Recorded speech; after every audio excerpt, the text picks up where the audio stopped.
Et salut internaute, ça me fait super plaisir d'être là avec toi aujourd'hui. Et le sujet, c'est ça.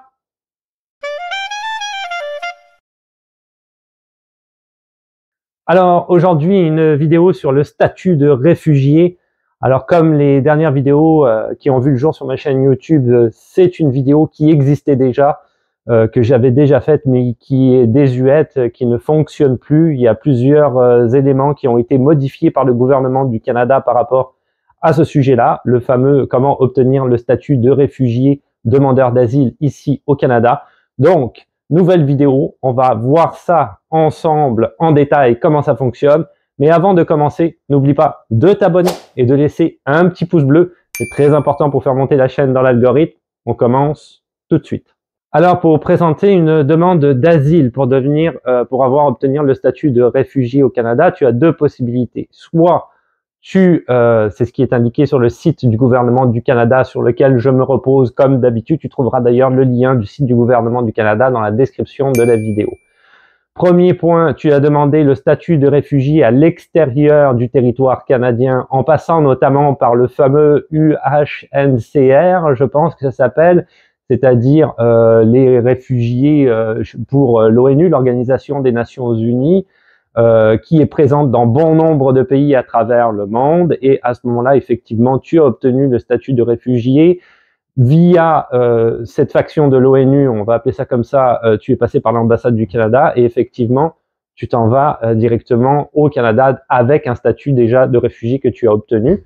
Deuxième point, tu as décidé de te présenter, si tu veux, directement sur le territoire canadien et demander au Canada l'asile, le statut de réfugié. C'est les deux seules possibilités que tu as pour obtenir le statut de réfugié ici au Canada.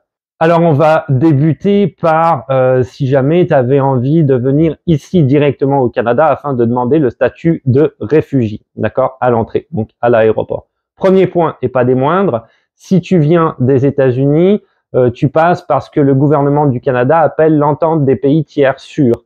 Alors ça, c'est un nom un petit peu barbare comme ça, mais ce que ça veut dire par là, c'est que c'est une entente entre les États-Unis et le Canada qui, grosso modo, indique que tu vas devoir demander asile dans le pays dans lequel tu as atterri. Donc, si jamais tu es aux États-Unis et que tu décides de te transférer toi-même, de passer à la frontière canado-américaine afin d'arriver au Canada et demander le statut de réfugié, tu vas être retourné aux États-Unis parce qu'ils vont dire c'est là que tu es arrivé, c'est là que tu dois demander ton statut. Même chose pour le Canada, ok? C'est exactement le même point, le même système.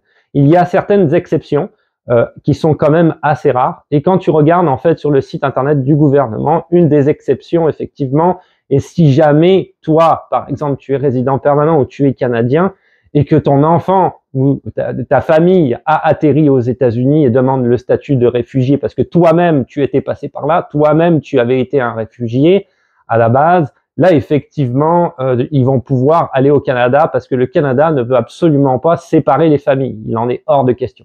Donc là, à ce moment-là, ils vont pouvoir transférer au Canada et demander, si tu veux, le statut de réfugié au Canada. Ça fait partie des rares exceptions. Mais si jamais toi, tu débarques en tant que réfugié, ça ne marchera pas. Deuxième point qui est quand même très important aussi, c'est des questions qui reviennent sans arrêt sur mes réseaux sociaux. Si tu as déjà obtenu le statut de réfugié dans un autre pays, donc on va dire la France par exemple, je parle pas du commissariat des réfugiés pour les Nations Unies. Je parle pas de l'ONU, ok, qui est un organisme. On parle d'un pays.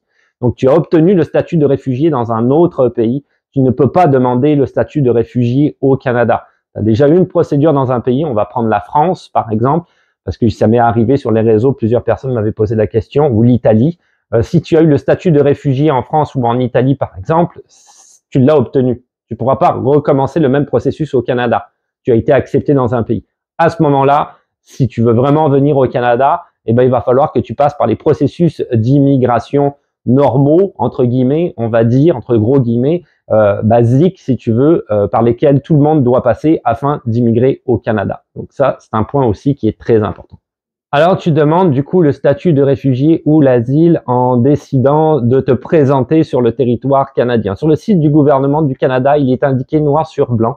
Demander l'asile signifie demander la protection du Canada parce que vous n'êtes pas en sécurité dans votre propre pays. L'asile est un autre mot pour la protection et demander l'asile signifie demander la protection des réfugiés. Vous pourriez avoir le droit de demander l'asile si vous pouvez prouver que votre retour dans votre pays d'origine vous fait subir les conséquences suivantes. Risque de torture, menace à votre propre vie, risque de traitement ou de peine cruelle inusitée. C'est 3 éléments qui sont indiqués sur le site du gouvernement du Canada. Effectivement, les pays en guerre sont inclus. Si par exemple on prend l'Ukraine, il y a eu des réfugiés ukrainiens il n'y a pas longtemps, on prend le Soudan par exemple, qui est aussi un pays qui est constamment en guerre. Donc là, effectivement, la menace à ta vie est clairement pas nécessaire à prouver. Je veux dire, c'est juste carrément évident.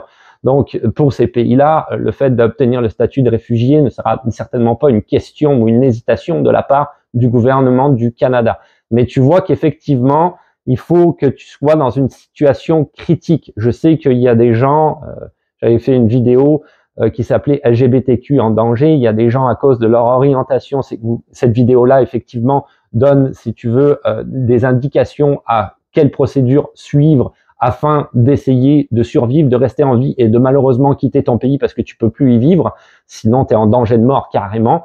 Bon, si tu arrives effectivement à faire la preuve de cet effet-là, à cause de ton orientation sexuelle, à cause de ta religion, à cause de ton ethnie, il n'y aura pas de problème non plus par rapport à ça. Donc on voit que c'est quand même des situations très spécifiques où tu es souvent en danger de mort, je dirais, par rapport au statut de réfugié. Alors, point très important, toujours dans le cas de figure où tu te présentes, si tu veux, à la frontière canadienne afin de demander le statut de réfugié, c'est très, très compliqué. C'est pas simple et c'est pas dit que tu sois accepté, ok?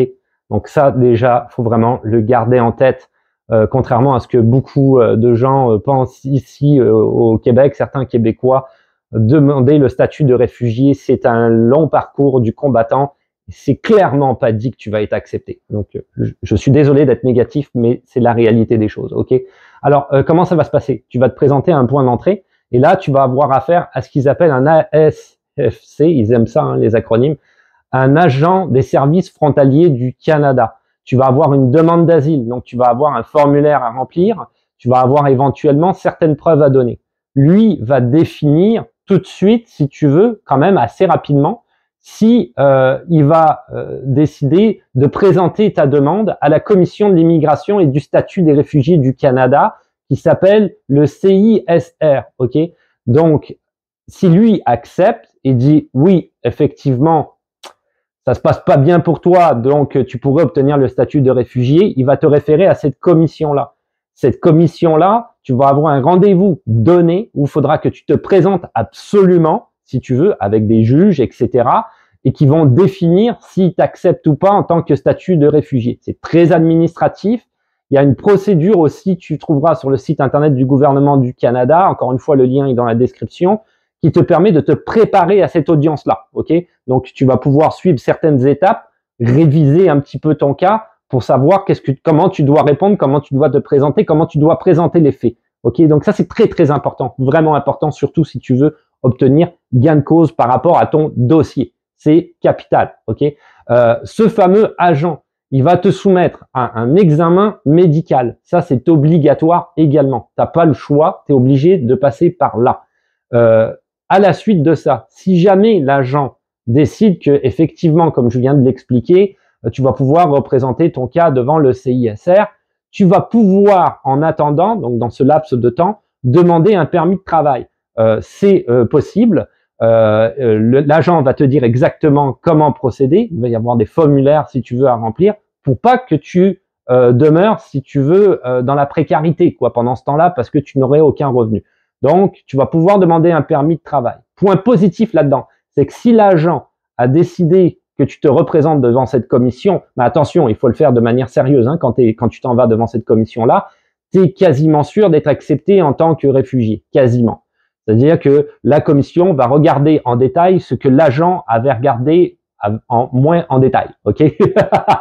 Donc, c'est effectivement, s'il y a des détails qui fonctionnent pas, ben là, il pourrait ne pas accepter. Mais si tu es quelqu'un d'honnête et que ton cas fonctionne, si l'agent a décidé que ça marchait, en théorie, la commission va juste poursuivre dans la même idée. Donc, en théorie, ça devrait marcher. Alors, qu'est-ce que comprend en fait ta demande d'asile, ce fameux formulaire? Les informations qu'ils vont te demander, c'est écrit sur le site du gouvernement du Canada, tes antécédents, ta situation familiale, la raison pour laquelle tu demandes l'asile. Les 3 points les plus importants.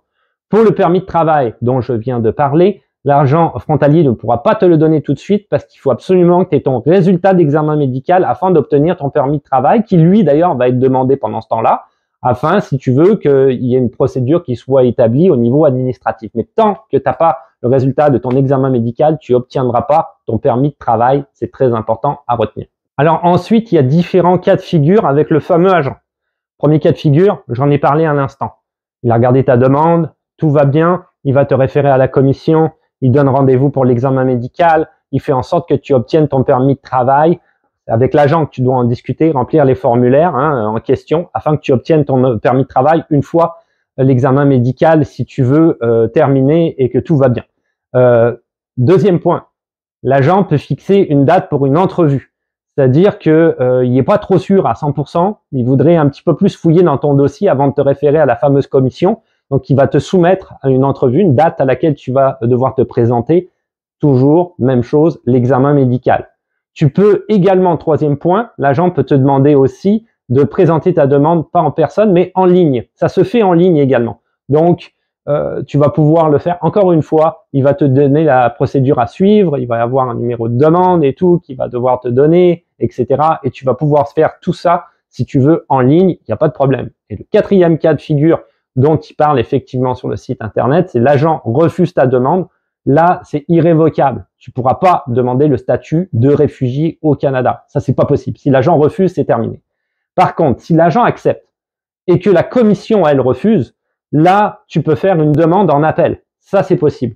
De dire, bon, ben, je vais faire un appel. Tu peux le faire. Tu le verras directement sur place. Ils vont te dire exactement quelle procédure à suivre. Tu fais un appel de la décision et ça va revenir à la commission à nouveau qui va avoir d'autres juges, d'autres personnes qui vont essayer d'examiner ton cas et voir si effectivement le premier jugement était un peu hâtif ou si il était vrai et tu vas être refusé à ce moment-là. Une fois que tu es refusé par le Canada, malheureusement, tu ne peux pas redemander le statut de réfugié.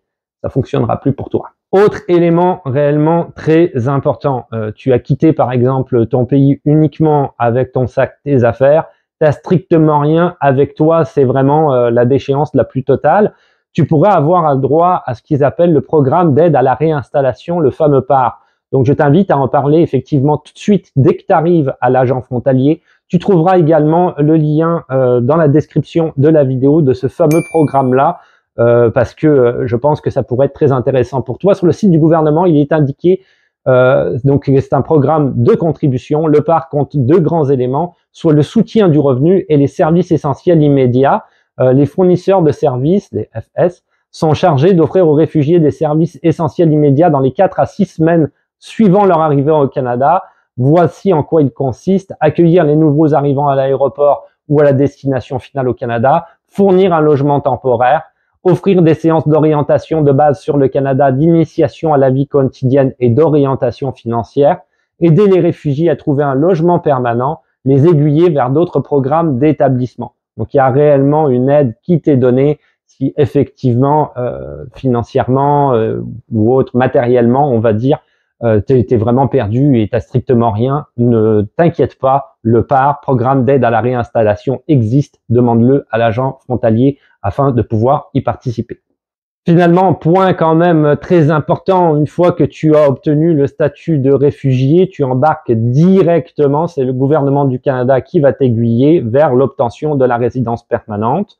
Le permis de travail qui t'est donné en attendant est un permis ouvert, donc ça veut dire que tu peux travailler pour n'importe quel employeur, ce n'est pas un permis fermé, ça aussi c'est une très bonne nouvelle. Comme je le disais en début de vidéo, à partir du moment où tu as le résultat de ton examen médical et qu'il est satisfaisant pour le gouvernement du Canada, à ce moment-là, tu as un permis ouvert et tu obtiendras en à peu près une année, c'est un petit peu moins, la résidence permanente. Il est dit sur le site du gouvernement du Canada que les traitements pour les réfugiés sont accélérés. Ils essayent de faire ça le plus rapidement possible. Alors maintenant, on va regarder comment obtenir le statut de réfugié à l'extérieur du Canada. Ce que moi je conseille, parce que effectivement, quand tu vas arriver au Canada avec le statut, il n'y a plus aucun doute, tu passeras pas par le haut commissariat, etc. L'agent frontalier va juste regarder que tu as déjà obtenu le statut de réfugié, tu vas être accepté par le Canada. Ça se passe en 2 temps. D'abord, il faut que tu t'adresses, si tu veux, au Haut Commissariat des Nations Unies pour les réfugiés, HCR. Encore une fois, c'est sur le site du gouvernement du Canada que c'est écrit en noir sur blanc. Moi, j'ai appelé ça l'UHNCR parce que c'est en anglais, donc c'est les acronymes en anglais ou en français, mais c'est la même chose, ok? Donc, dans cet organisme-là, il faut que tu aies ce qu'ils appellent une recommandation désignée. Donc, il faut vraiment que tu sois recommandé par là. Ce que moi, réellement, je conseille, c'est d'aller dans cet organisme-là. Si l'organisme en question n'existe pas dans ton pays, tu as d'ailleurs sur le site internet une liste de pays dans lesquels ils sont, donc je te laisserai aller regarder à ce moment-là, ça sera probablement au montage ici. Tu peux du coup essayer d'aller dans un pays limitrophe, un pays voisin, et aller directement les rencontrer afin d'essayer d'obtenir cette recommandation-là. Quand tu es dans un pays en guerre, quand toi-même tu es en danger de vie, hein, quelque part, je veux dire, par rapport à tout ce que j'ai pu citer en début de vidéo, en général, il n'y a pas trop d'hésitation de leur part et tu obtiens la recommandation. Après ça, pour le reste de la procédure, si tu veux venir au Canada, tu leur indiques, si tu veux, ton objectif de venir au Canada, soit parce que tu as déjà de la famille qui est là, ou soit parce que tout simplement tu veux aller au Canada, et il va y avoir une procédure qui va s'établir conjointement avec l'ambassade du Canada. Probablement qu'il faudra que tu ailles te déplacer aussi à l'ambassade du Canada afin de faire, si tu veux, le reste de la procédure. Et à partir de là, comme tu auras déjà le statut de réfugié, comme je viens de le dire il y a quelques secondes, quand tu vas arriver au point d'entrée au Canada, il n'y aura plus aucun doute, si tu veux, pour l'agent frontalier et ça va bien fonctionner pour toi.